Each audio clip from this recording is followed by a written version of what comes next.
नमस्कार। इंजीनियरिंग विषयों में रुचि बनाने और विषय समझ को मजबूत बनाने के लिए शुरू किए गए श्रीदेवी क्लासेज यूट्यूब चैनल पर एक बार फिर आपका स्वागत है। हमारी प्लेलिस्ट इंडक्शन मोटर में आज जानते हैं सर्किल डायग्राम के बारे में और समझते हैं इंडक्शन मोटर में no load test, block rotor test और डीसी टेस्टिंग से स्टेटर का पर फेज वाइंडिंग रेजिस्टेंस ज्ञात करके हम सर्किल डायग्राम को किस तरह से बनाते हैं और जानते हैं। सर्किल डायग्राम में अगर एक बार हम ब्लॉक रोटर कंडीशन में स्टेटर कॉपर लॉस और रोटर कॉपर लॉसेस को अगर सेपरेट कर लेते हैं तो हमें अलग अलग स्लिप कंडीशंस पर मैकेनिकल आउटपुट और मोटर का टॉर्क किस तरह से प्राप्त हो जाता है। अलग अलग स्लिप कंडीशंस पे मोटर की पावर एफिशिएंसी और पावर फैक्टर भी निकालना हम जानेंगे। समझते हैं circle diagram of induction motor. एक आरएल या आरसी सर्किट में अगर कांस्टेंट वोल्टेज और कांस्टेंट रिएक्टेंस के साथ रेजिस्टेंस वेरिएबल हो तो ऐसे सर्किट में जो करंट का फेजर टिप है वो एक सर्किल के ऊपर चलती है। इसे हम समझ सकते हैं। करंट एसी सर्किट में वोल्टेज और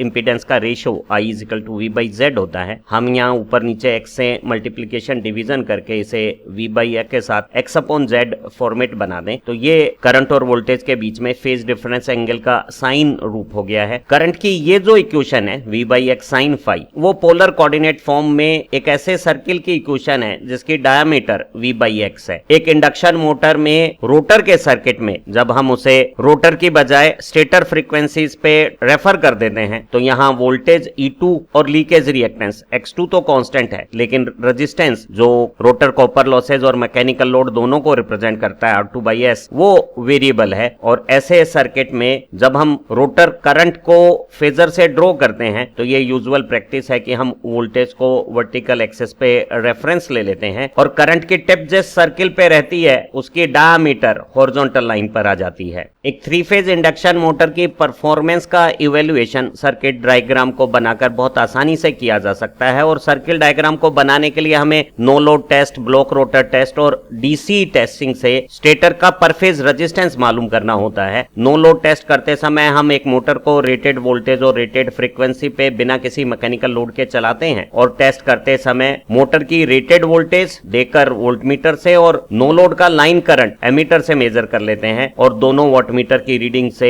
हम जो पावर इनपुट आता है वो नो लोड पावर इनपुट निकाल लेते हैं। और ऐसी स्थिति में 3 फेज सर्किट में जो पावर इनपुट होता है वो √3 line voltage line current cos φ होता है। हम सप्लाई और नो लोड करंट के बीच में जो फेज डिफरेंस एंगल है उसे निकाल सकते हैं। तो केवल 2 इंफॉर्मेशन से नो लोड का जो लाइन करंट हमें मालूम हुआ है और उस लाइन करंट का वोल्टेज के साथ फेज डिफरेंस एंगल क्या है, no load power factor angle क्या है, ये जानकारियां हमें सर्किल डायग्राम बनाने में उपयोगी रहती हैं। उसी तरह से ब्लॉक रोटर टेस्ट करते समय रोटर को ब्लॉक कर लिया जाता है, उसके सभी प्रकार के मैकेनिकल रोटेशंस को रोक लिया जाता है और एक रिड्यूस वोल्टेज देकर लगभग रेटेड करंट जैसी कंडीशंस लाइन में प्राप्त कर लेते हैं। और हम शॉर्ट सर्किट कंडीशन में लाइन वोल्टेज, लाइन करंट और जो 2 वॉटमीटर से ब्लॉक रोटर कंडीशन में जो पावर इनपुट है शॉर्ट सर्किट कंडीशंस में वो प्राप्त कर लेते हैं। शॉर्ट सर्किट कंडीशन में भी 3 फेज जो पावर इनपुट है वो √3 line voltage line current cos φ होता है। उससे हम शॉर्ट सर्किट कंडीशन में हमारा जो शॉर्ट सर्किट करंट है वो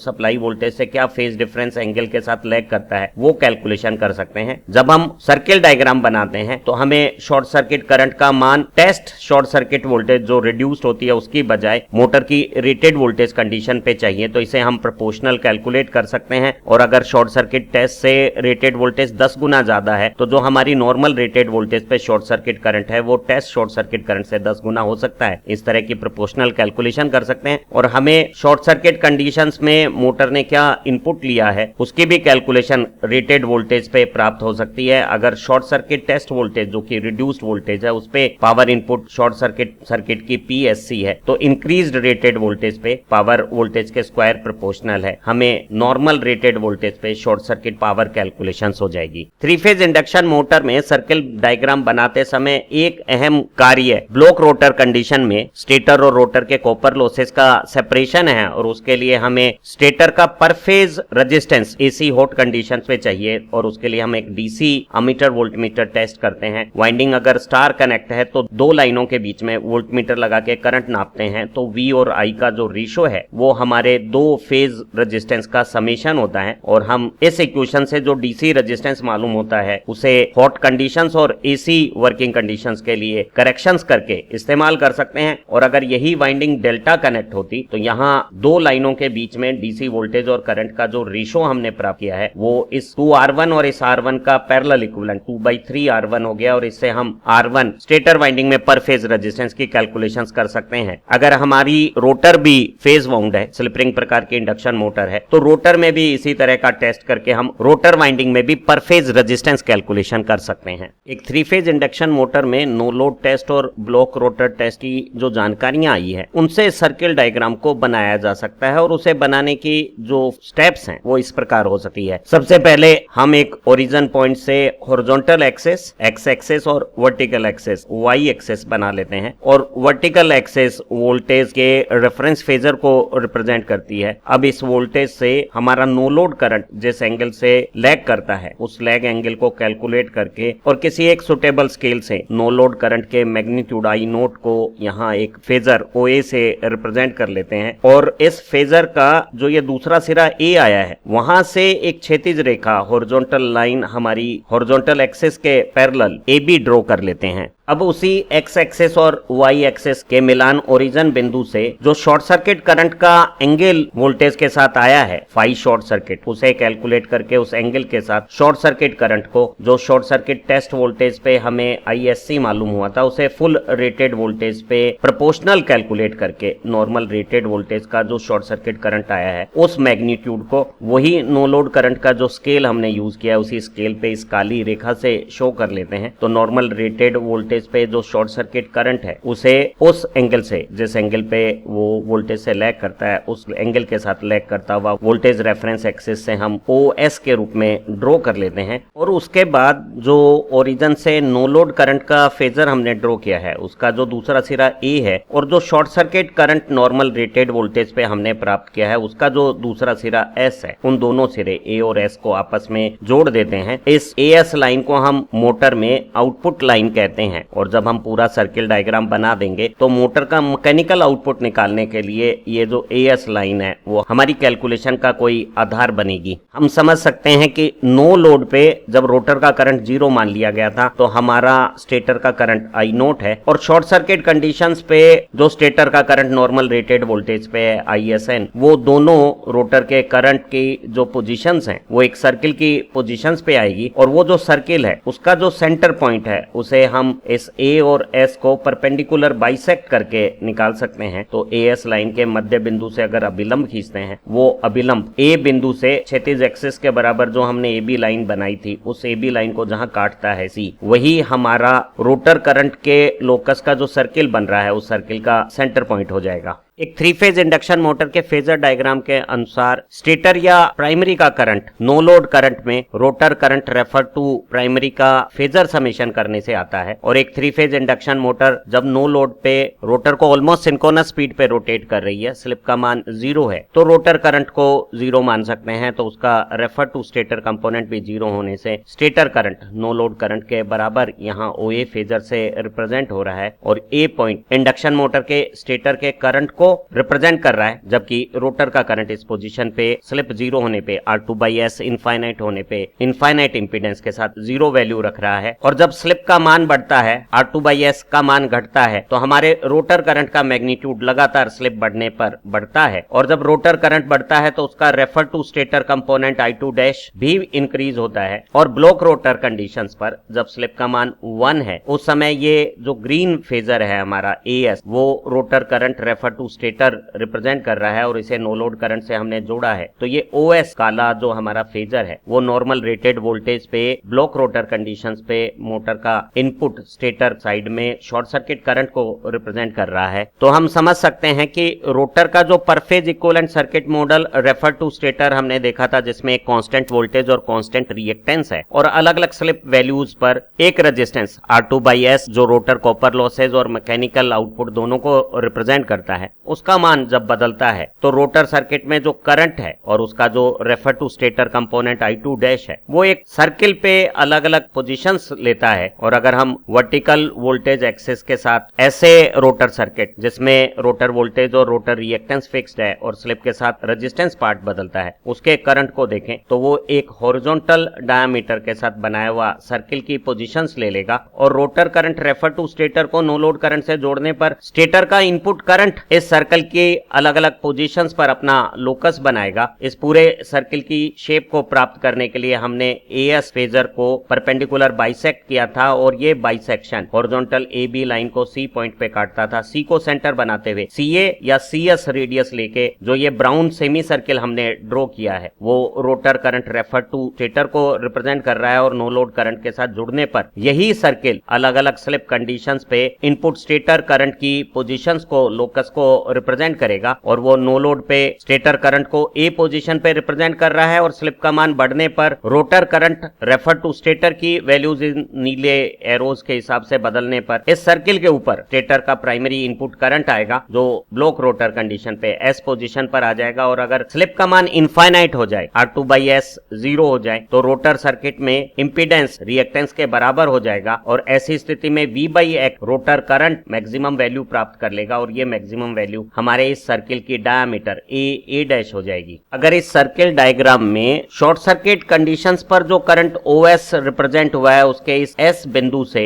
हम हॉरिजॉन्टल एक्सेस या हॉरिजॉन्टल AB लाइन पे अगर एक परपेंडिकुलर ड्रॉ करें तो ये परपेंडिकुलर लाइन हॉरिजॉन्टल A' या AB लाइन को L पॉइंट पे और हॉरिजॉन्टल एक्सेस AX को M पॉइंट पे काटती है और ये जो वर्टिकल लाइन है वो करंट के उस कंपोनेंट को रिप्रेजेंट कर रही है जो वोल्टेज के साथ इन फेज है या एक्टिव कंपोनेंट है। तो हम कह सकते हैं कि SM प्राइमरी करंट का वोल्टेज के साथ इन फेज वर्किंग कंपोनेंट है और ब्लॉक रोटर कंडीशन पे क्योंकि कोई मैकेनिकल आउटपुट नहीं है तो ये सारा अलग अलग प्रकार के लॉसेस को रिप्रेजेंट कर रहा है और हमें जानकारी है नो लोड करंट का इन फेज कंपोनेंट जो यहाँ ML लेंथ के बराबर है वो नो लोड कंडीशंस पे जो स्टेटर में कोर लॉसेस हैं उन्हें रिप्रेजेंट करता है। अगर हम SL लेंथ को देखें तो वो रोटर और स्टेटर में कॉपर लॉसेस को रिप्रेजेंट करेगी और SM लेंथ जो टोटल इनपुट है ब्लॉक रोटर कंडीशन में वो सभी प्रकार के लॉसेस को रिप्रेजेंट करेगा। अगर हम इस SL लेंथ को एक K बिंदु के चयन के बाद इस तरह से डिवाइड कर दें कि हम स्टेटर के कॉपर लॉस और रोटर के कॉपर लॉस को अगर सेपरेट कर लेते हैं तो हमें बहुत सारी उपयोगी जानकारियां प्राप्त हो सकती हैं। S बिंदु से डाले गए वर्टिकल लाइन SL के बीच में इस K पॉइंट की अप्रोप्रिएट पोजीशन को हम निकाल सकते हैं। अगर हमारी इंडक्शन मोटर का रोटर स्लिप रिंग प्रकार की इंडक्शन मोटर है, वाउंड टाइप रोटर मशीन है, तो हम एक DC टेस्ट से पर फेज रोटर रेजिस्टेंस और टर्न्स रेशो से उसका refer to stator component R2' निकाल सकते हैं और उसे हम गर्म और AC कंडीशंस में प्रॉपर्ली करेक्ट करके R2' की जो वैल्यू हमें प्राप्त होती है और हमें स्टेटर का भी पर फेज रेजिस्टेंस मालूम है तो रोटर का रेजिस्टेंस और स्टेटर का रेजिस्टेंस के अनुपात में हम SK और KL लेंथ को लेते हुए इस K पॉइंट की पोजीशंस प्राप्त कर सकते हैं। और अगर हमारी मोटर स्क्वाइल केज प्रकार की मोटर है, रोटर रेजिस्टेंस का मेजरमेंट करना पॉसिबल नहीं है तो हम जो शॉर्ट सर्किट कंडीशंस में टोटल पावर इनपुट आई है उस पावर इनपुट में से स्टेटर के कॉपर लॉसेस को कैलकुलेट करके अलग निकाल सकते हैं। नॉर्मल सप्लाई वोल्टेज के साथ शॉर्ट सर्किट कंडीशंस में पर फेज अगर स्टेटर करंट टेस्ट से ज्ञात हो गया है, स्टेटर का पर फेज रेजिस्टेंस मालूम है तो एक फेज के कॉपर लॉसेस को तीनों फेज में 3 गुना करके हमने कैलकुलेट कर लिया है और जो टोटल कॉपर लॉस हमारा इनपुट आया था ब्लॉक रोटर कंडीशन से जैसे हमने रिड्यूस वोल्टेज की बजाय रेटेड वोल्टेज के लिए प्रोपोर्शनली कैलकुलेट कर लिया है, उस टोटल कॉपर लॉसेस में से अगर स्टेटर के कॉपर लॉस निकाल लेते हैं तो हमें रोटर के कॉपर लॉस मालूम हो जाएंगे और अब हम इस SL लेंथ को SK और KL दो हिस्सों में बांट सकते हैं जहां SK भाग रोटर के कॉपर लॉसेस को रिप्रेजेंट करेगा और KL भाग स्टेटर के कॉपर लॉसेस को रिप्रेजेंट करेगा। तो हम यहाँ टोटल कॉपर लॉसेस को दो भाग SK रोटर के कॉपर लॉस और KL स्टेटर के कॉपर लॉस में K पॉइंट की अप्रोप्रिएट पोजीशन से डिवाइड कर सकते हैं। एक 3 फेज इंडक्शन मोटर में ब्लॉक रोटर टेस्ट करते समय एक रिड्यूस्ड शॉर्ट सर्किट वोल्टेज पे हमने 2 वॉटमीटर की रीडिंग से ब्लॉक रोटर का power input short circuit power हमने प्राप्त कर ली थी और इस पावर को जो रिड्यूस वोल्टेज पे आई है उसे हमने मशीन की रेटेड वोल्टेज पे प्रोपोर्शनली कैलकुलेट करते हुए पावर वोल्टेज के square proportional normal rated voltage पे ब्लॉक रोटर कंडीशन पे या एक इंडक्शन मोटर की शॉर्ट सर्किट कंडीशंस पे जो नॉर्मल रेटेड वोल्टेज पे एक इंडक्शन मोटर की इनपुट पावर पावर है ब्लॉक रोटर कंडीशंस पे उसे प्राप्त कर सकते हैं। और ये जो वर्टिकल लाइन है एसएल जो वोल्टेज के साथ इन फेज करंट या एक्टिव करंट को रिप्रेजेंट कर रही है वो नॉर्मल रेटेड वोल्टेज पे शॉर्ट सर्किट कंडीशंस जो ब्लॉक रोटर कंडीशंस पे बन रही है उन कंडीशंस में पावर इनपुट या रोटर और स्टेटर दोनों के कॉपर लॉसेस के समेशंस को बता रही है। और ये ब्लॉक रोटर टेस्ट की कैलकुलेशन से जो पावर आई है नॉर्मल रेटेड वोल्टेज की शॉर्ट सर्किट इनपुट पावर, इसे अगर हम एल लेंथ से रिप्रेजेंट करें, ये एसएल लेंथ अगर एल सेंटीमीटर हो तो पर सेंटीमीटर जो हमारी वर्टिकल लेंथ है वो एक पावर स्केल बन गई है और 1 सेंटीमीटर करंट लेंथ कितनी पावर को रिप्रेजेंट कर रही है वो कैलकुलेशन हमारी यहाँ प्राप्त हो गई है। अब हम कोई भी वर्टिकल डिस्टेंस करंट का निकाल के वो कितनी पावर को रिप्रेजेंट कर रहा है ये कैलकुलेशन कर सकते हैं। यहाँ ये वर्टिकल लाइन एलएम जो वर्टिकल लेंथ बना रही है वोल्टेज की इन फेज, वो लेंथ नो लोड करंट का इन फेज कंपोनेंट रिप्रेजेंट कर रही है और वो इस पावर स्केल की मदद से फिक्स्ड नो लोड लॉसेस का रिप्रेजेंटेशन हो जाएगा। अगर हम एसएल लेंथ को स्टेटर के कॉपर लॉस और रोटर के कॉपर लॉस के अनुसार पार्टीशन कर देते हैं, के पॉइंट प्राप्त कर लेते हैं, तो ए को के से मिलाने वाली इस लाइन को हम टॉर्क लाइन कहते हैं। और इस टॉर्क लाइन के नीचे की पावर हमारे फिक्स्ड लॉसेस और स्टेटर के कॉपर लॉसेस हैं और इसके ऊपर ये जो टोटल इनपुट के बाद बचा हुआ हिस्सा है वो स्टेटर से रोटर को ट्रांसफर पावर को रिप्रेजेंट करता है। और उस पावर को हम जो स्टेटर से रोटर को ट्रांसफर होती है उसे हम सिंक्रोनस वाट या एयर गैप पावर कहते हैं। और वही पावर एक रोटर में रोटेशन के लिए इफेक्टिव टॉर्क प्रोड्यूस करती है। तो हम कह सकते हैं कि जो वर्टिकल करंट सेक्शंस बनेगा इस टॉर्क लाइन से ऊपर वो हमारे मोटर के इफेक्टिव टॉर्क प्रोडक्शंस को बताएगा। और ये जो एसके लेंथ है वो बता रही है कि एक मोटर शॉर्ट सर्किट कंडीशन पे या ब्लॉक रोटर कंडीशन पे अगर रेटेड सप्लाई वोल्टेज दी जाती है तो क्या स्टार्टिंग टॉर्क बनाएगी। हमने जाना कि एक 3 फेज इंडक्शन मोटर का per phase primary current no load की कंडीशन पे ओए फेजर से ए पोजीशन पर है और वो ब्लॉक रोटर कंडीशन पे ओएस फेजर के अनुसार एस पॉइंट पर आ गया है। और किसी दूसरी लोड और स्लिप कंडीशंस पर वो इस सेमी सर्किल की अलग अलग पोजीशंस पर होगा। मान लेते हैं कि किसी एक load condition pay slip S के साथ हमारा प्राइमरी पर फेज ऑपरेटिंग करंट ओपी यहाँ सर्किल पे पी पोजीशंस पर है और इस ऑपरेटिंग पी पोजीशन से हमने एक वर्टिकल लाइन ड्रॉ की जो वोल्टेज के साथ इन फेज कंडीशंस बना रही है। और वो वर्टिकल लाइन इस हॉरिजॉन्टल एक्सिस ओएक्स पे परपेंडिकुलर जब हमने ड्रॉ की है तो वो हमारी एएस आउटपुट लाइन को ई पॉइंट पे, ए के टॉर्क लाइन को एफ पॉइंट पे और हमारे रोटर करंट को रिप्रेजेंट करने वाले सर्किल के डायमीटर वाली बेस लाइन ए डैश को जी पॉइंट पे और हमारी ओएक्स हॉरिजॉन्टल एक्सिस को डी पॉइंट पे काटती है। जब एक 3 phase induction motor S slip पे पी ऑपरेटिंग पॉइंट पे ओपी करंट के साथ ऑपरेट हो रही थी तो हम इस सर्किल डायग्राम में ये जो वर्टिकल लाइन हमने ड्रॉ की है पी एफ जी डी, इस वर्टिकल लाइन को पावर स्केल पे अगर हम समझें तो ये जो पीडी लेंथ है वो वोल्टेज का इन फेज वो करंट कंपोनेंट है जो 3 फेज पावर सप्लाई से स्टेटर को इलेक्ट्रिक इनपुट पावर को रिप्रेजेंट कर रहा है। और इसी वर्टिकल लाइन में ये जो जीडी लेंथ है वो हमारे नो लोड करंट का in phase component current power scale पे नो लोड लॉसेस को रिप्रेजेंट कर रहा है या कांस्टेंट रोटेशनल लॉसेस को रिप्रेजेंट कर रहा है जो स्टेटर में कोर में होने वाले आयरन लॉसेस और मैकेनिकल फ्रिक्शन और विंडेज लॉसेस का समेशन कांस्टेंट लॉस कंपोनेंट हो गया है। अगर हम इस पी ऑपरेटिंग पॉइंट और ब्लॉक रोटर कंडीशंस के ऑपरेटिंग पॉइंट को कंपेयर करें तो ये जो केएल लेंथ है वो ब्लॉक रोटर कंडीशन पे टॉर्क लाइन के नीचे की वर्टिकल लेंथ स्टेटर के कॉपर लॉसेस को रिप्रेजेंट कर रही थी। यहाँ एफजी लेंथ टॉर्क लाइन से नीचे की ये vertical length P operating condition पे ओपी करंट की कंडीशन पे स्टेटर कॉपर लॉसेस को रिप्रेजेंट कर रही है। और इस टॉर्क लाइन के ऊपर ये जो एसके लेंथ थी वो ब्लॉक रोटर कंडीशन में रोटर के कॉपर लॉसेस को रिप्रेजेंट कर रही थी। और वही आउटपुट लाइन और टॉर्क लाइन के बीच में जो हमारी वर्टिकल ईएफ लेंथ है वो पी ऑपरेटिंग कंडीशन पे ओपी करंट की कंडीशन पे रोटर के कॉपर लॉसेस को रिप्रेजेंट कर रही है। ब्लॉक रोटर कंडीशन पे आउटपुट लाइन के ऊपर सर्किल में कोई करंट सेक्शन वर्टिकली नहीं था पर ऑपरेटिंग पॉइंट पी पे ये जो पीई लेंथ है आउटपुट लाइन से ऊपर की वो हमारी मैकेनिकल आउटपुट पावर को रिप्रेजेंट कर रही है एक 3 फेज इंडक्शन मोटर में। तो हम कह सकते हैं कि पीडी लेंथ इलेक्ट्रिकल इनपुट है, उसमें GD length fixed rotational losses हो गए हैं, एफजी स्टेटर कॉपर लॉसेज हो गए हैं, ईपी रोटर कॉपर लॉसेज हो गए हैं और बचा हुआ ये पीई लेंथ मैकेनिकल आउटपुट को रिप्रेजेंट कर रहा है। हमने जाना था कि जो एसएल लेंथ है वो रेटेड वोल्टेज पे ब्लॉक रोटर टेस्ट या शॉर्ट सर्किट टेस्ट करते हुए पावर इनपुट को रिप्रेजेंट कर रही थी। तो पर यूनिट स्ट्रेट लेंथ हमारी जो पावर की वैल्यू है, पावर स्केल है, वो हमें अगर जानकारी में है तो जीडी लेंथ पावर स्केल के साथ इंडक्शन मोटर के फिक्स्ड रोटेशनल लॉसेस को रिप्रेजेंट करेगी, जो स्टेटर कोर में आयरन लॉस, हिस्टैरिसीस और एडी करंट लॉसेस हैं, और मैकेनिकल फ्रिक्शन और विंडेज लॉसेस का समेशन है, जो अलग अलग लोड कंडीशन पे नो लोड से फुल लोड के बीच में अगर स्लिप में ज्यादा वेरिएशन नहीं है, स्पीड में ज्यादा वेरिएशन नहीं है, तो बदलते नहीं है। वहीं ये जो टोटल लेंथ है पीडी, वो एक पावर स्केल के साथ मोटर का जो टोटल इलेक्ट्रिकल इनपुट है उसे रिप्रेजेंट करेगी। एफजी लेंथ जो टॉर्क लाइन के नीचे रोटर करंट की बेस लाइन ए डैश के ऊपर आई है, वो स्टेटर कॉपर लॉसेज रिप्रेजेंट कर रही हैं। और अगर हम टोटल इनपुट पावर जो पीडी लेंथ से रिप्रेजेंट हो रही है उसमें से स्टेटर कॉपर लॉसेज और स्टेटर के आयरन लॉसेज और मैकेनिकल फ्रिक्शन विंडेज लॉसेज निकाल लेते हैं, तो ये जो बची हुई पीएफ पावर है वो पावर है जो स्टेटर से रोटर को एयर गैप क्रॉस करके प्राप्त हुई है। और ये जो पीएफ लेंथ है वो पावर स्केल में रोटर का इनपुट या एयर गैप पावर रिप्रेजेंट कर रही है, जो रोटर में मैकेनिकल टॉर्क बनाने की कैपेबिलिटीज बनाएगी। तो हम कह सकते हैं कि ये जो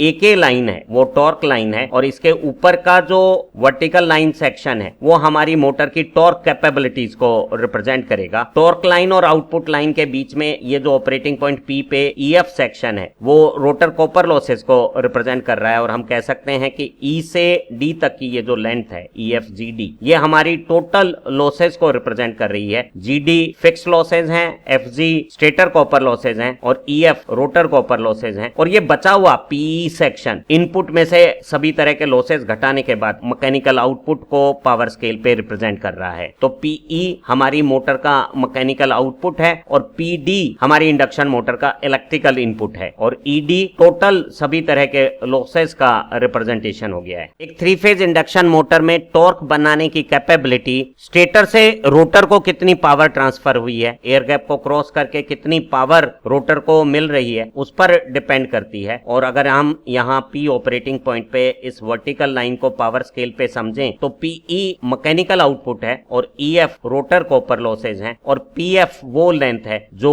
दोनों का समेशन मैकेनिकल आउटपुट और रोटर कॉपर लॉसेज को रिप्रेजेंट कर रही है। और ये वो पावर है जो स्टेटर से रोटर को एयर गैप क्रॉस करके प्राप्त हो रही है। तो पीएफ एयर गैप पावर को रिप्रेजेंट कर रही है, और एयर गैप पावर ही एक इंडक्शन मोटर में टॉर्क बनाने की कैपेबिलिटीज बनाती है। तो इस एके लाइन के ऊपर जो टॉर्क लाइन कहलाती है, हमारी मोटर का effective torque presentation vertical line से किसी भी ऑपरेटिंग पॉइंट पर हम प्राप्त कर सकते हैं। एक इंडक्शन मोटर में rotor copper losses air gap power का एस टाइम्स होता है। Rotor copper losses is SPG. तो हम रोटर कॉपर लॉसेज और एयर गैप पावर के रेशो के बतौर स्लिप की कैलकुलेशंस कर सकते हैं। और यहाँ अगर पी ऑपरेटिंग पॉइंट पे इस वर्टिकल लाइन को पावर स्केल के साथ हम समझें तो ईएफ रोटर कॉपर लॉसेज को रिप्रेजेंट कर रहा है, और PF PG air gap power को रिप्रेजेंट कर रहा है। तो ईएफ और पीजी का रेशो हमारे मोटर के operating point P pay slip की वैल्यू एस को रिप्रेजेंट कर रहा है। और हम अलग अलग ऑपरेटिंग कंडीशन जो इस सर्किल पे अपना लोकस बना रही है, वहां किसी ऑपरेटिंग पॉइंट पे